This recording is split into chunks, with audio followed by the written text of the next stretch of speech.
wrote me a 2.5-page letter. He said, I paid Josh $100K to talk to him once a week. Several people, including my wife, thought I was nuts. Totally get it. Considering I made at least $1.2 million in return, I know I made the right choice. So that's one example. There's tons more. Here's another one, Angelo. Angelo has a paver sealing company. His business is a little bit smaller. By the way, Rick will do $9 million this year. Can you believe that? Unbelievable. Angelo hit his first $1 million with a 40% net profit because of FRAP. Here's a super short clip of him talking about that. The first time I ever heard Josh speak, it revolutionized my business around FRAP. That next year, we broke $1 million, and we made like a 40% margin. We made a lot of money. Isn't that amazing? You get all that stuff for free this whole week, right? Basically, when it comes to me, I help people make more profit, thinking differently. My specialty is good-hearted local business owners. We're a family affair. Okay, we have 5 kids. Does anybody have more than 5 kids? Who's repopulating the earth with us? Maverick, Tucker, Sawyer, Judah, Finley. Maverick, on the top left, he's our oldest. He's a video editor here at our company. He's super talented. I'm going to play some cool stuff from him later this week. But let's get into it. You ready to learn? You got your pen and paper and your crayon and your construction paper? Did you know that according to the Small Business Administration, that approximately 81% of small business owners are about 2 weeks, 2 to 3 weeks away from overdrafting their business checking account? Did you know that? It's like 27 million out of the 34 million small businesses in the United States. So the question is, how do we fix it, right? I'll show you how. We need a map. We need a series of steps that creates profit to get us off of Pain Island and put us in Payoff City. FRAP is that map. Like I said in the beginning, FRAP is an acronym for frequency, referrals, average ticket, pricing. What I'm going to do, I'm going to walk you through the 4 moves for each section of FRAP. Okay? So think of it like this, visually, for all the visual people. Frequency has 4 distinct moves, right? And I use this one as a consultant, as like a cheat sheet, when I'm helping people make more money. Referral section has 4 moves. Average ticket has 4 moves. Today, we're going to go through the 4 moves of pricing to help you make more money. We also implement FRAP backwards, but we didn't want to call it PARF. FRAP sounds cooler than PARF. My wife said PARF is disgusting, so we're going to call it FRAP, but we actually do it in reverse. And there's reasons why. Mainly because when you manipulate your pricing, there's a lot of fear for most people, and we want to hit that first. And also, it creates money super fast. There's not some big system to implement. It's mostly some creativity and some decisions, and then you can make more money starting tomorrow. Now, for me, I started understanding pricing years ago, back when I had that window cleaning business, because I met this weird guy here. His name is Kevin DeBrosky. He has a book that's out of print now, but it was called $600 an hour. And all these window cleaners thought he was a bad person because he was teaching people how to charge way more money for window cleaning, which sounds so weird, right? Now, for me, early in, when we were still in the trailer park, we were doing like $15,000 a month in revenue. Not profit. Look at the sad face. My profit didn't exist. We were surviving. Then I meet Kevin. He starts challenging the way I looked at profit. He told me things like, Josh, it's your moral obligation to make maximum profit. And I'm like, I don't know. My religious programming is having some red flags go off with that. Is that true? That feels weird, right? I feel like I'm a dirty person if I don't suffer and I succeed, right? And I had to wrestle through this stuff. But, as he explained and as I further started to understand, it is your moral obligation to make maximum profit, because profit isn't just for you. Profit is what allows you to pay above market rate wages to your employees. It's what allows you to get debt free, to have an emergency fund, to have a marketing budget in the first place. It's what protects your business. Your business is like this little thing that you have to steward and protect, right? And when you're running a business that has no margins, it's super risky to do that. So I raised my prices. And there's 4 different ways to do it. We're going to go through them in just a minute. Now, after I started doing this stuff, that business started to scale. It never got gigantic. We never hit like $1 million a month with that particular company. But it did almost $200,000 a month. And you got to understand, I was orphan trailer park Josh. That's insane, right? Then private equity came knocking, and they're like, hey, we want to buy your company. And I'm like, what? It's not even listed for sale. And they're like, that's okay. We found you. You have a great company. And here's what you need to know about private equity. Wall Street, especially right now, has its eye on Main Street. Even if you are that candle business, or we had a pickle company on here on one of the other challenges. If you're, there's so many interesting businesses. Private equity either wants to buy you or they want to bury you, especially if you're in the home service industry. They're buying everything. They're buying single-family homes. I mean, BlackRock probably owns the chair you're sitting on right now. Like, these guys are smart, and they have unlimited budgets, and we have to get more profitable. Now, here's some back-of-napkin math on how FRAP actually affects a business. You could take a $600,000 business to $1 million without any ads just by manipulating FRAP. Here's how it breaks down on the math, okay? If you get people to buy from you 15% more often, your 600 turns into 690. If we increase referrals, like if 15% of your revenue came from referral channels, it goes to 793. If we raise your average ticket, that's one of my favorite days is tomorrow. We're going to talk about cross-selling, upselling, high-ticket decoy offers, positioning, packaging, scripting, and choreography. It's insane. But when we do that, you're at 912,000. We didn't even start advertising yet. And then, of course, if we can get your prices 15% higher, we crest $1 million, and we didn't even start advertising. Yeah, isn't that totally insane? Your head should be exploding, right? Because we're trying to do all these new things instead of getting back to fundamentals. Here's a different way to look at it. If you had a snow cone business and you made $10,000 in profit per year, you could probably sell that business for like $10,000 or $20,000. Okay? Because the way businesses are valued, it's a multiple of profit, right? So Sally Snow Cones makes $10,000 in profit. After all the bills, after the paycheck she pays herself, there's $10,000 left over. So an investor might give her $20,000, but if we can bump her FRAP score by 20% in each category, her profit would go from $10,000 to $62,000 on the same amount of revenue. If we just tweak the frequency, referrals, average ticket, and pricing. But here's what's really mind-blowing. Look what happens to the value of her business. This is real, guys. This is literally real. If you're not a math person, it's okay. We're not going to do math the whole week. But I want you to understand, this is like massive. Okay? Here's a bigger example. If you had a window cleaning business with a $75,000 profit, and you can bump FRAP by 20% for each letter, your profit goes to $250,000. The value goes from $150,000 if you were to sell it to $750,000 if you were to sell it. Maybe you have a bigger company than that. Here's a pest control example. If you already have a 7-figure profit, you might be able to sell your business for honestly probably more like $6 or $7 million, to be honest. But FRAP still works for that too, because we can bump it to almost $2 million in profit. The multiple would change to like an 8 multiple, and you could sell the same thing for $15 million.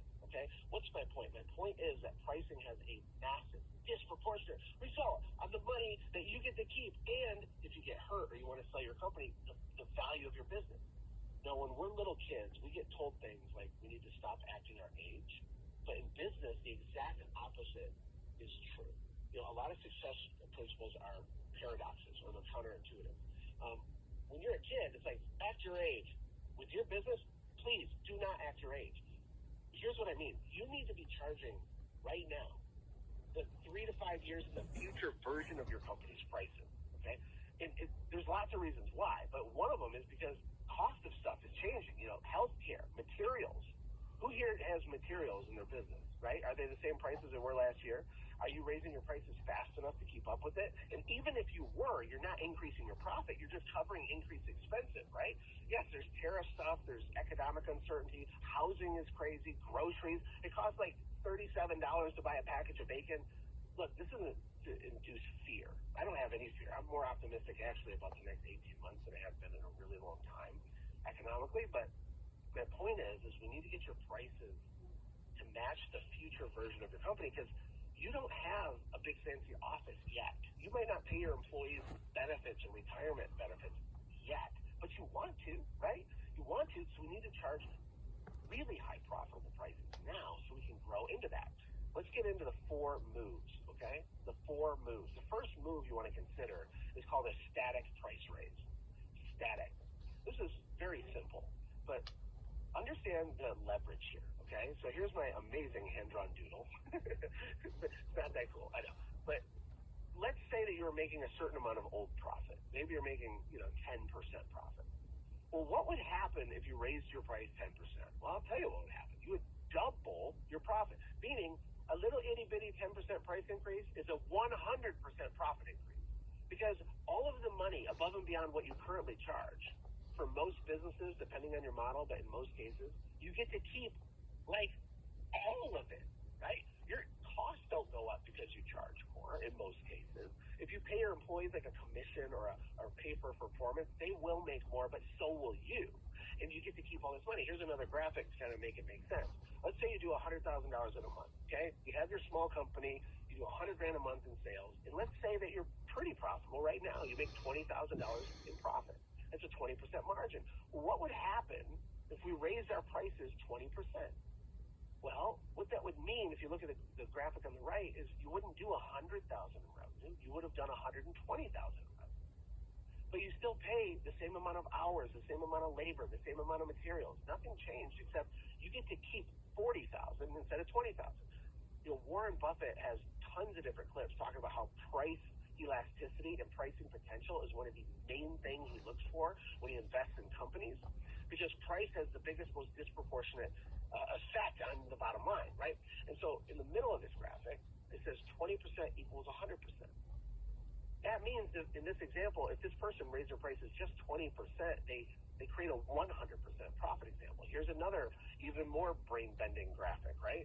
If you don't make any profit right now, raising your prices gives you an infinity percent increase, right? So if your current profit, if you look at the top, if your current profit is 0%, raise your prices for the love of God, right? If your current profit is 10% and you raise your prices 30%, you would quadruple your personal take-home profit. So I want you to think in your brain right now, would it be helpful to me? What would I spend the money on if I had 4 times more profit than I have right now? That would be powerful. And a lot of you think you have 10, 20, 30% profit.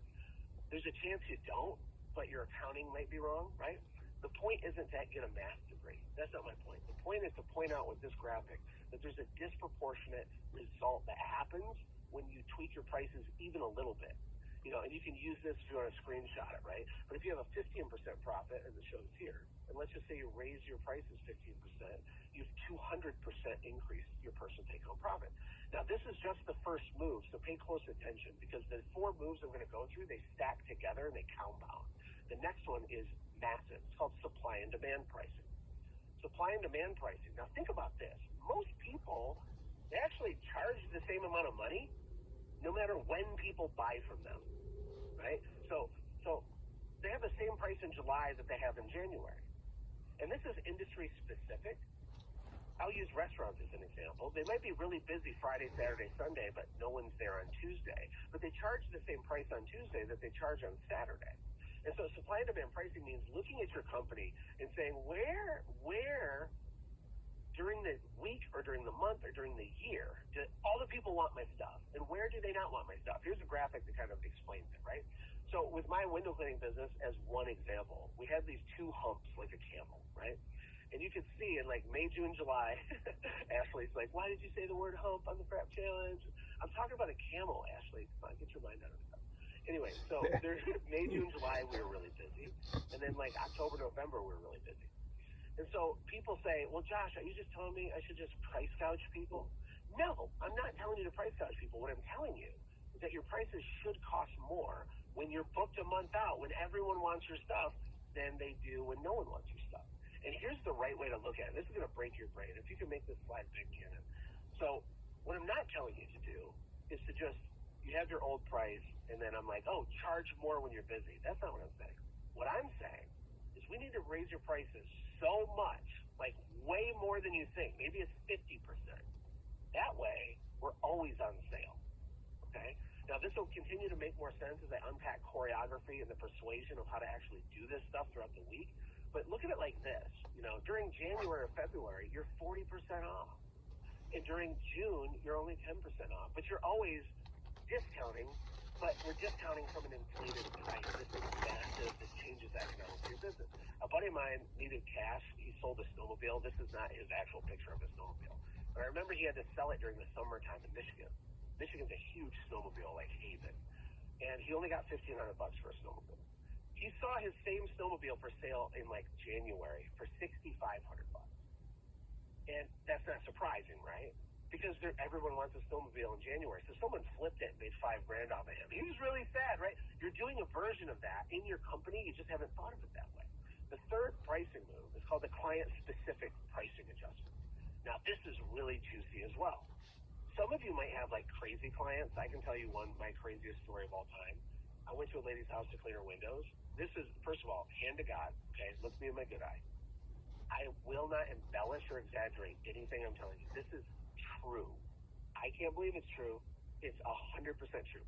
at around 1 or 2 p.m., I go to this lady's house to clean her window. I walk in her house, and she goes, "Take your shoes off," which I always did anyway. But I didn't want to because when I looked, her carpet was black. It was supposed to be white, but it was black, covered in dog hair and dirt. Like, it was insane. Not a big deal, but I'm like, okay. So I take my shoes off. I'm like, I'm just going to throw these socks away. I walk upstairs to start cleaning her inside windows. And her 40-year-old adult son is sleeping at like 2 p.m. And there's like 7 or 8 cereal bowls on the floor in his room, and it just smells. You ever walk into a really gross, like, hoarder's house, and it hits you? It's like a waft of death, like a death waft hits you in the face. I walk in there, and I'm like, oh, my God, there's mold growing on the cereal bowls, okay? I turn around, I go to a different room. I walk into the bathroom upstairs, and there's what I hope was mud smeared all over the toilet bowl and on the linoleum. It was like, but I don't think it was mud, but I'm just hoping, I'm pretending for my own sanity. So then I turn around and I go back downstairs. I go to her basement. I'm like, I'll work my way up. There's dog poop all over the basement on the concrete.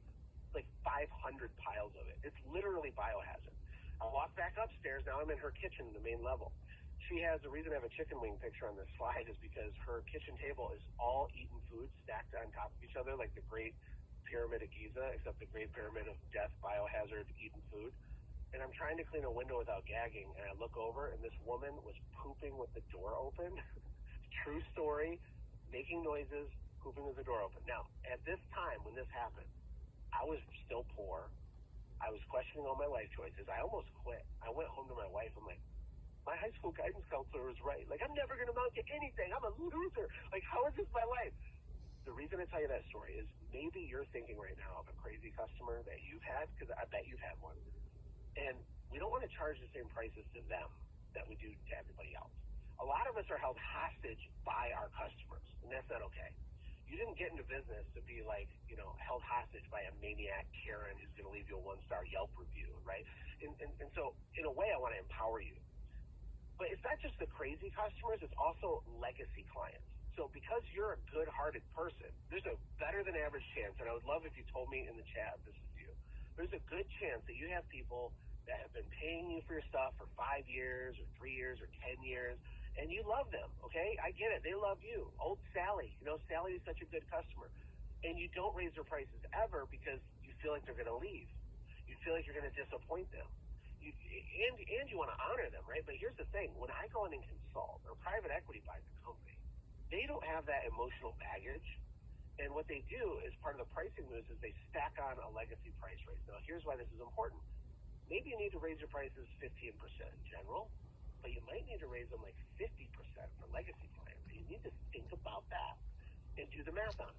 And it's not just legacy clients, but you have difficult clients, like I said, or specialty clients. People that want you to change your whole process just for them, right? Who has some of those? It's like, oh, well, I need you to come on the second full moon of the third Tuesday at 2 a.m. to do it this certain way, and I'm going to stare at you while you do it. We got to charge more. So pricing, think of that. Now, the fourth move regarding pricing specific manipulation is a product or service specific price raise. And I hope your head isn't exploding. We have a lot more goodness here. I have some giveaways I'm going to give you at the end to ethically bribe you to just hang on. But make a list of all the stuff you sell. And then look at the things that you hate doing and like double or triple the price or eliminate it, right? But what you can do is you can static price raise, supply and demand price raise. You can do some client specific price raises. And then there might be certain services, like for us, we didn't even like doing gutter cleaning with my service company. So we just charged way more for it. And then when people would say yes, we're like happy to go do it. Here's my point. These moves, they're designed to stack together, right? We have static, supply and demand, and customer specific, product specific. It's insane, right? Here's what's important to remember. If you're having an anxiety attack right now, you're like, I don't know if I can do it, Josh. You can do it. Just remember, pricing isn't permanent. Pricing should be moving. We want to test the edges. Prices are more elastic than you think that they are. And so some encouragement would be, test the edges, maybe on your next 10 jobs, bids, customers, sales. Test it, right? Have some courage, right? Because this is the first thing I would do if I bought your company. It's the first thing private equity would do if they bought your company.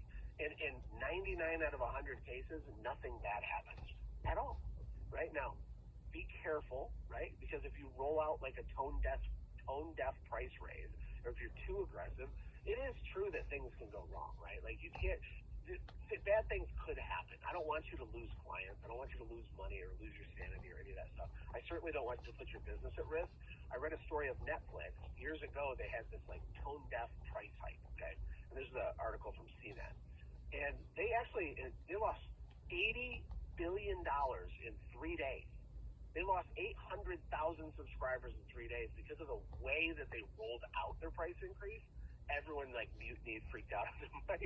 So that won't happen to you, but we want to think through like how we do this stuff. So here's some rules. Number 1, slow down. Number 2, do the math. Number 3, organize a plan, right?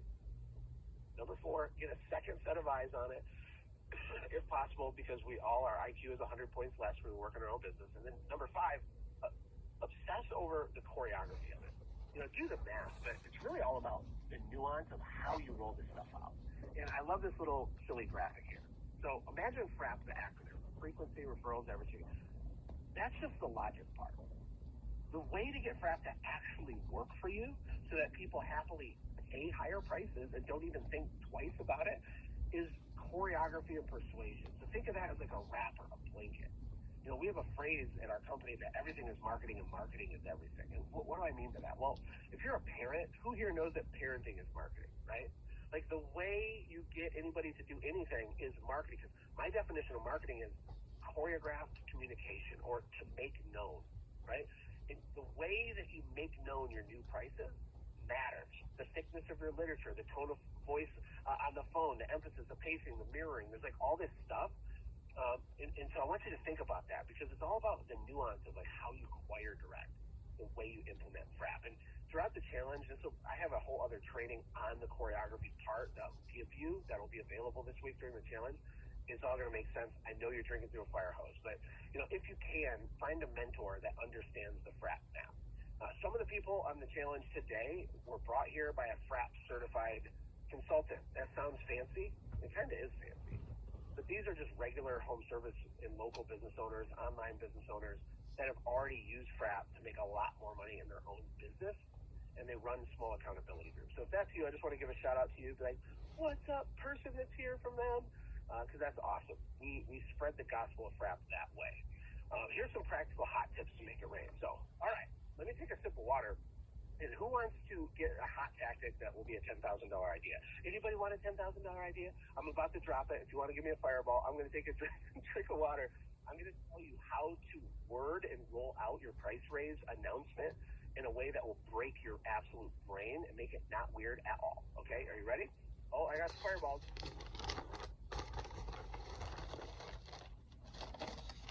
Oh my goodness. Okay. So absolutely. Let's do it. Fireball. iPhone 369 something. I appreciate you guys talking back with me here. It means a lot. So this strategy is called the press release. Now, who here knows that politicians are super good at lying their faces off and manipulating people, right? Anybody? Is it just me? Should I see myself out? I'm just saying. But one thing I admire about the White House press secretaries, right? And I really like this one. I think she's super smart. They're usually just really smart. It's the way they frame stuff. And you as a business owner need to become way better at framing stuff. Okay? What do I mean by framing stuff? I'll give you a couple super simple examples. My youngest daughter, Judah, she's a firecracker. She's sweet and a firecracker. Two things to be true at once. And it's so weird how all 5 of our kids are totally different. But when I parent her, I could be like, hey, Judah, stop. Don't do that. Judah, stop it. Right? All the parents are like, oh, yeah. And then she still does it. That's weird. Why did she still do it? I said not to do it, but she's still doing it. That's weird, right? It's because of the frame. So then she keeps doing it. I lose patience, and I'm like, Judah, stop it. And then she looks at me like this. That usually takes care of it. But that's not a good frame either because that's like angry dad, right? I don't want her to subconsciously associate me as just angry guy. So what if I walk over to Judah and I hold her hand and I get down on one knee and I look eye to eye and I say, Judah, I need you to listen to me. And then I grab under her arms and I lift her up and sit her on the island in our kitchen. Now I'm standing up and we're eye to eye and I say, Judah, I need you to stop doing that. Can you say yes, Dad? She goes, yes, Dad. And I say, oh, thank you, Judah. Give her a hug, put her back on the ground. That's an example of choreography. That's an example of framing. You ever wonder why you tell your employees to do something they don't do it? It's framing. When you roll out price increases, it doesn't work. Your framing, your choreography is bad. The way you're doing it, right? So hopefully that makes sense from a parenting perspective. But all of this applies to business. So here's what most people do, and if you can make these slides full screen, Cannon, that'd be great. Here's what they do. This makes me sad for people. This is an example. I wrote this, but I've seen this 1,000 times.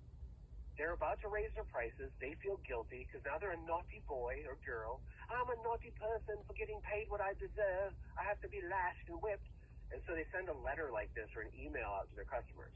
Dear first name, due to rising costs, we've been left with no choice but to raise our standard rates for this year. We understand how frustrating it can be with rising costs, but we aim to provide you with the best possible service and have found this increase to be an unfortunate reality. We hope to continue working with you going forward. Please reach out with any questions or concerns. Sincerely, Josh. Now, I have a puke emoji on here, okay?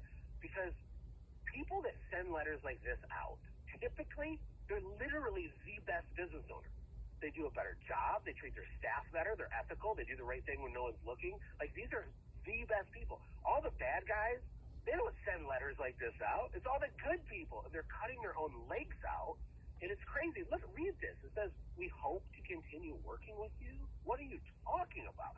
It's a horrible framing. It's a negative assumption, right? So here is what you should do if you're going to become your own White House press secretary. I want you to become your own publicist. I want you to start learning the game of persuasion, choreography, and framing. Let's read this version together that I rewrote through a more FRAP lens, right? Subject line, account update, great news. Hey, first name.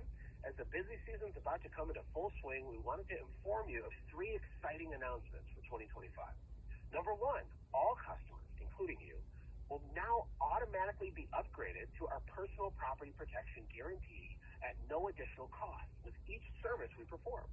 Number 2, all early bookings for fall service will receive a free add-on service for no additional charge. You can choose from light bulb replacement, ceiling fan cleaning, or smoke alarm battery replacement. And number 3, earlier this year, we were almost certain our pricing would need to increase by about 20% due to rising costs. But after sharpening our pencils and making some clever adjustments, we found a way to reduce that by half. We're excited to get out and service your account again as soon as you are ready for us. Need to chat? Hit reply or give us a call. Sincerely, Joshua, the pencil sharpener, Latimer. Okay, you're probably like watching this on your phone and half paying attention. I hope not, but do you understand the difference between those 2 examples and how big of a deal it is? Can you see it?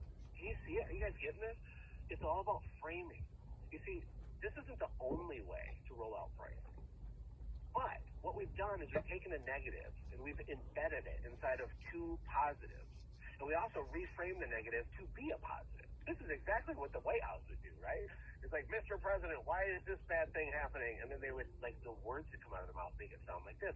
This is an important skill if you want to make more money. You know, another hot tactic that will make you a fortune is called a media waiver. And depending on your industry, this can apply different ways. It could be a photo release, a media waiver. It's a way to lower your prices a little bit, okay, without breaking integrity by getting your customer to do something for you. You want to bring me back up for a second. So have you ever been trying to make a sale and you can tell they want to do it, but they need something to kind of push it over the edge? Well, remember, first we're going to have raised our prices way up, right? So we do have room to discount because now it's not a real discount, okay? It's important that your customers feel like they get a deal, right? But you don't want to actually go negative and not make profit. You have to make profit. A media waiver can do that for you. So an example in home service would be, Mr. Jones, I actually have another way that we could shave $200 or $300 off this job. And if you're not against that, I'd be happy to share it with you. Okay, how can we do that? Well, it's actually a media waiver. Basically, if you sign off and let us take before and after pictures of the project, that helps us a lot because it's like really good marketing, And we're a small family company, we need fresh before and after pictures. We won't like put your personal information out there, but if you'd be willing to do that, then we can knock the price down to this. And so it's this quid pro quo, do this for me, get this from me. Another way people describe this sometimes is called an ethical bribe, right? Maybe if you have a coffee shop and you want people to take a picture and put themselves on Instagram in your coffee shop, right? Maybe they get a free cookie for doing that. There's hundreds of ways to think this through, but all of them lead to you making more money. And again, it's the choreography is where all the money is. Can you see it? Can you see it, right? So you never want to just discount your price because people ask you to. You're like, okay, I'll just do it for less because I'm a naughty boy, right? No. It's like, well, we can't lower our price. But there is one thing we could do, and then maybe use this media waiver strategy to make more money. Are you getting this? Can you see it? It's so crazy. Like I said in the beginning, there's only one way to reach escape velocity, or better said, to reach your dreams, and it's profit. Profit is the name of the game. Profit is the only thing that matters. Literally, you're not a bad person for making profit. That's how you serve your family, pay off your debt, invest in equipment, pay above market wages. Like, that's where everything comes from, right? Elijah is an electrical contractor. We found $200,000, $228,780. It's a real number that he calculated, not me, in profit just by using FRAP. Marco, the smaller company, he just started. He has a crazy backstory. They do pressure cleaning, over $51,000 for him. Why? Well, they followed the recipe. FRAP is like a recipe, except it's by these evil private equity people, and we get to steal it and bring it to the good people like Robin Hood, right? FRAP is a recipe.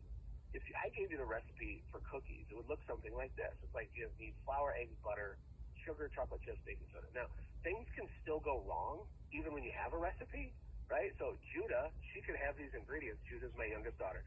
I'd be like, hey, here's all the ingredients. Make cookies. But when she made them, they might look like this. They might look like weird, awkward, broken, screwed up cookies, right? Or if I made cookies, they might look like this. See, when you master FRAP, you can make perfect cookies because FRAP is a recipe. You just have to remember that the choreography and the framing, right, and the persuasion, that is what gives you perfect cookies. Except they're not cookies, it's money. Who wants a big pile of money cookies? Is it easy to do FRAP? In a lot of ways, it kind of is. But there's other parts that are hard where people get stuck. It can be hard work, but what's awesome about FRAP is it doesn't have to be guesswork because it's a map. It's a framework that you can follow. And so whether you want to pay off your debt or buy a second home, go on vacation and give Mickey Mouse all your money, pay for college, whatever it is, retirement, charitable giving, getting your time back, you need to understand that wanting and having are two different things. And if it's okay, I want to just tell you the truth for 2 seconds. I'm not on a high horse. I don't have every answer to every answer. But what I'm going to say is irrefutably true, even if it bothers you and you do not like it. Wanting and having are not the same thing. Sometimes when I do live workshops, I'll ask people, raise your hand if you want $1 million in cash. And everyone raises their hand, obviously. I'll be like, keep your hand up if you have $1 million in cash. And everybody's like, right? It's not to shame people or something. It's simply pointing out that wanting and having are not the same thing. Everybody wants lots of stuff. So what is the difference? What's the delta between them? Well, the way I'm going to describe it for you with these slides is it's a difference between professionals and amateurs.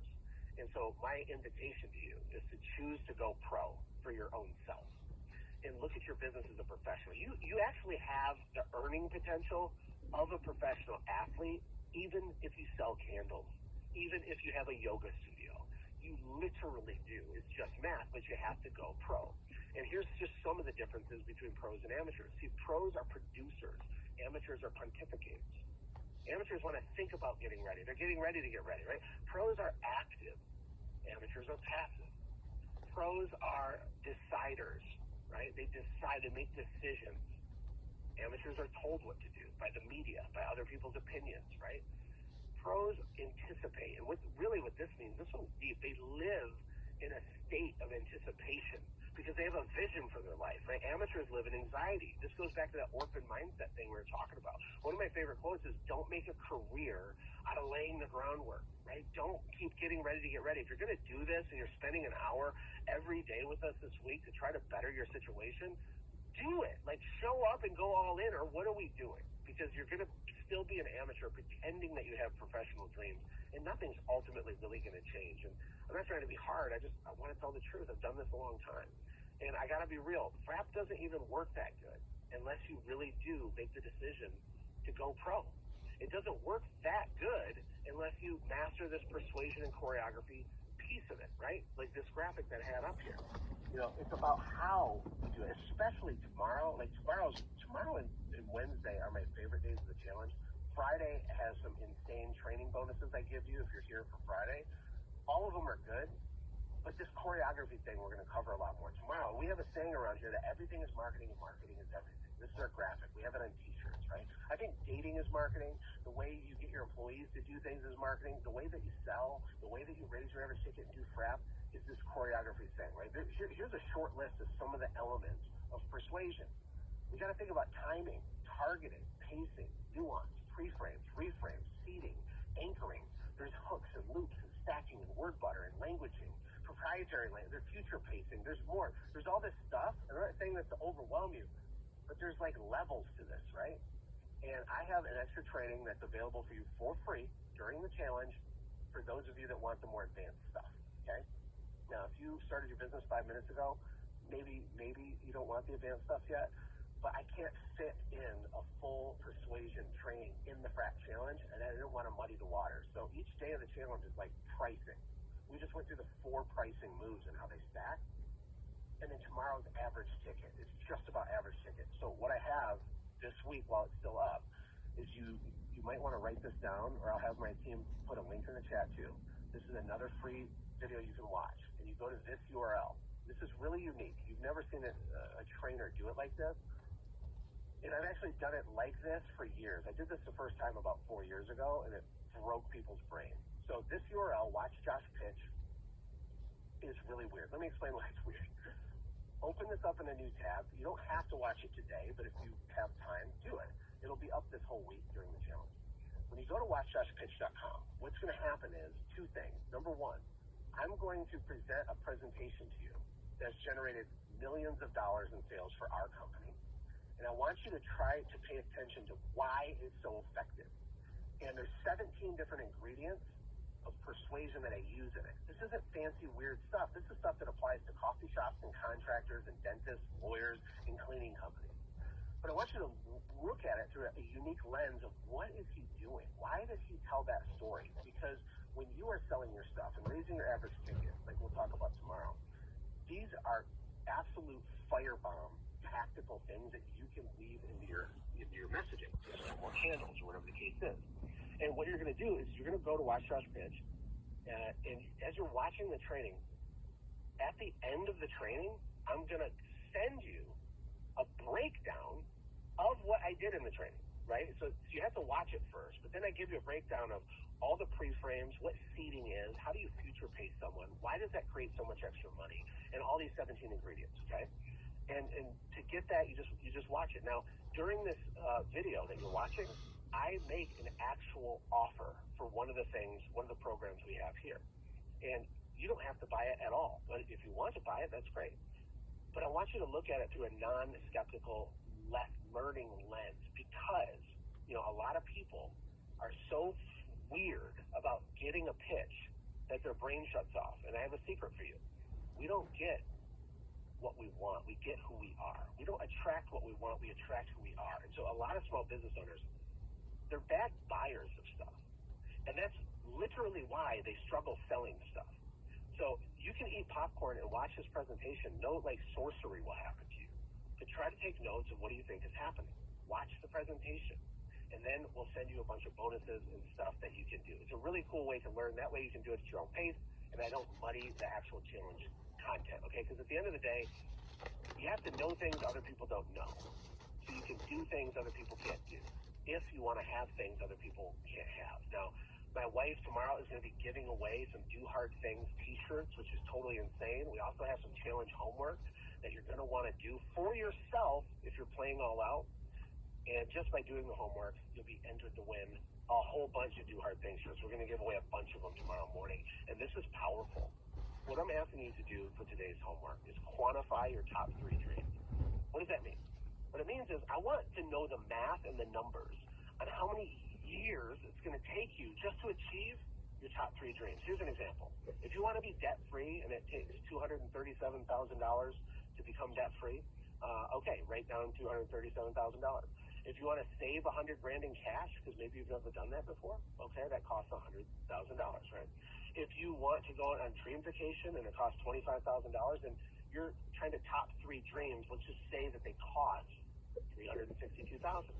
Now, there's one more step. I want you to divide into this number you come up with how much dollars in extra profit you have right now to come up with what are called dream years, your dream year. So for example, after paying your paycheck, after fully funding the business, if you had an extra $15,000 a year that you just didn't need, that you could kick towards your dreams, it would take you 24 years just to achieve your top 3 dreams in this example, right? Which is super sad. We've done a bunch of challenges. The average has been like 35 years or something like that. It's crazy, right? Some of you, it's going to be infinity years. Some of you are going to get literally depressed when you do this, and that's the point. It's a reality wake-up call. Because with FRAP, we can collapse time. It can go way faster. For those of you that bought the FRAP Challenge VIP ticket, you have a digital workbook. Let's just watch this video. It explains how to do this part of it. It's like a 20-second video on how to do the dream homework in there. Okay, awesome. So if you do have the VIP interactive workbook, it's so cool because all of your notes are organized in here. But at the bottom, you'll notice the day 1 homework. You just put in how much take-home profit you have right now. That's the first number you enter. So in addition to your salary and your emergency fund and all of that, how much extra cash do you have laying around per year to just throw towards your dreams, to put towards those goals? Let's say that you have, an extra $15,000 a year right now. You just put that in there. You enter in your top 3 dreams, like maybe pay off your house or pay off credit cards or save $100,000. And it does the math for you. It calculates it, which is so cool. So this is a 29.9 years. That's a little bit sad, but that's okay because FRAP is going to collapse time. Okay, so like I said, don't worry. FRAP collapses time. We're going to walk through the whole thing. We didn't even start yet. We didn't even get to the actual juicy, awesome stuff yet. I hope you're excited. One of the guys I work with on the side, Larry, he does outdoor kitchens in Jacksonville, Florida. He said he thought it was going to take him 10 years to retire. And after FRAP, this is after like 10 weeks of FRAP, he said he can do it in 3. Same thing's going to happen to you if you keep showing up and keep learning this stuff with us. If you didn't buy a VIP ticket, you still can, okay? We don't make $1 bajillion in your VIP ticket, but it helps offset some of our advertising costs. On Friday, I'm doing a live Q&A. Now, we sold out the amount of people that can ask a live question, but you can still come and be live and watch it. And it's huge because a lot of people have weird questions regarding industry-specific stuff, especially when we get through day 2 and 3. And you can come and hang out. I'd love that. You just go to frapchallenge.com/FRAP-VIP if you're interested in that. You also get that digital workbook. You also get some of the recordings to the FRAP Challenge. They take a couple weeks to come out, but you'll get that too. And then tomorrow, like I said, we're going to talk about average ticket. And here's what we're going to go through tomorrow. A secret mission that takes most people less than an hour, that saves 35 business owners an average of $76.50. This is really literally true. There's 35 business owners I work with in 13 different industries. I took them through this exercise. The average that they saved was $7,650. I'm going to give you that tomorrow. We're going to talk about the $1 billion sentence that you can steal to instantly add 20% to your average ticket. In a lot of cases, it's like 100% to your average ticket. It depends, but it's big, it's simple, it's free, and you can do it quickly. And then we're also going to talk about a lesson from Rolls-Royce. There's this really cool story about Rolls-Royce and private jets that, yes, has to do with your, pickle company or your karate studio or whatever it is you do, right? It only takes one small shift to your offer choreography to just make more money. And so just remember, FRAP, it's so simple a 6-year-old can understand it, right? Frequency, referrals, average ticket, pricing. The real key is to pay attention to the persuasion and choreography part of it. It's how you roll these things out, whether it's your price increases or all the stuff we're going to go through this week. As a bonus training during the whole challenge, this will be up. You can go to watchjoshpitch.com, and there's a choreography training unlocked at the end of it, and it's really good. You're going to like it, okay? So that's pretty much it. I want to thank Ashley and my team, my high school sweetheart. She's in Michigan. I'm in Texas right now. What? You did a great job welcoming us. I'll see you guys tomorrow at the same time.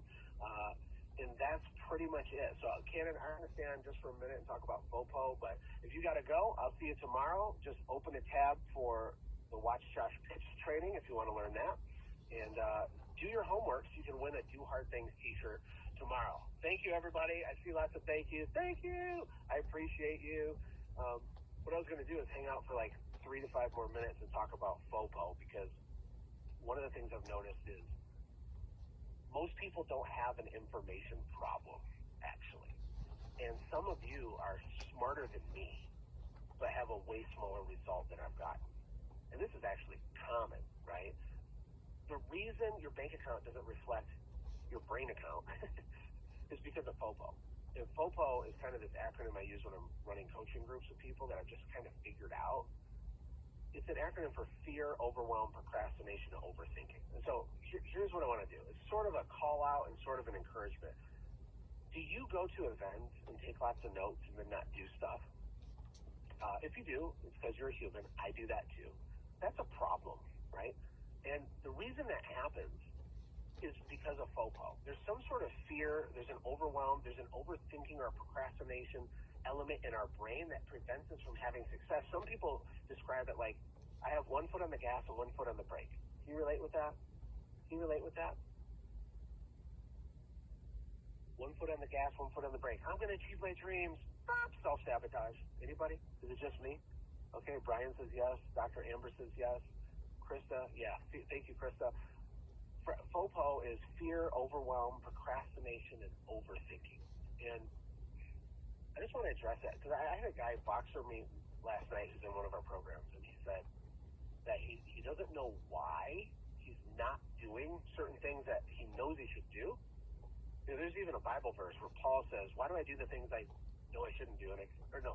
Why do I not do the things I know I should do, but I continue to do? Wait, I'm messing the whole thing up. Paul says, why do I continue to do the things I don't want to do? And I won't do the things that I want to do. What a wretched man I am. And the point of that is like, we can intellectually know something and emotionally block ourselves from doing it. That's why I said knowledge isn't the real problem. You know, a lot of you have read tons of books, but we don't implement stuff. We need to implement things. And, you know, on Friday, I'm going to go deeper on our Q&A deep dive thing, breaking this down. One thing I was talking to my wife about before I flew to Texas was how every feeling that we feel is actually evidence of a belief that we have. This is a little deep, okay? But this is profound. When you have something happen in your business, maybe that's unexpected, and you feel a wave of anxiety, panic, it's different for everybody, but you feel some negative emotion. It is autonomic. It happens this fast. You didn't ask it to happen. Your nervous system changes because of some stimulus or trigger. That is because of a belief. And for you, it could be, it's very deep. It depends, but it could be a belief that, you know, everything's going to fall apart. You're going to be embarrassed. It could be that you're going to let someone down. You know, there was one guy I was working with, and we came to the conclusion eventually that the reason he wasn't implementing was because of who he would disappoint when he succeeded. You ever thought about that? And so what happens is you can attend the challenge and get a lot of notes. You'll learn kind of like these different elements of FRAP, and they make sense to you, and you intellectually understand them. And you're going to have such a hard time actually doing it because of stuff like this FOPO thing. It could be a belief that you're not good enough, that you're not worthy, that you don't deserve it. You might have a false belief that wealthy people are bad, or that having too much abundance is evil. You might think that money is the root of all evil, which is a lie. The love of money is the root of all kinds of evil. That's what it actually says.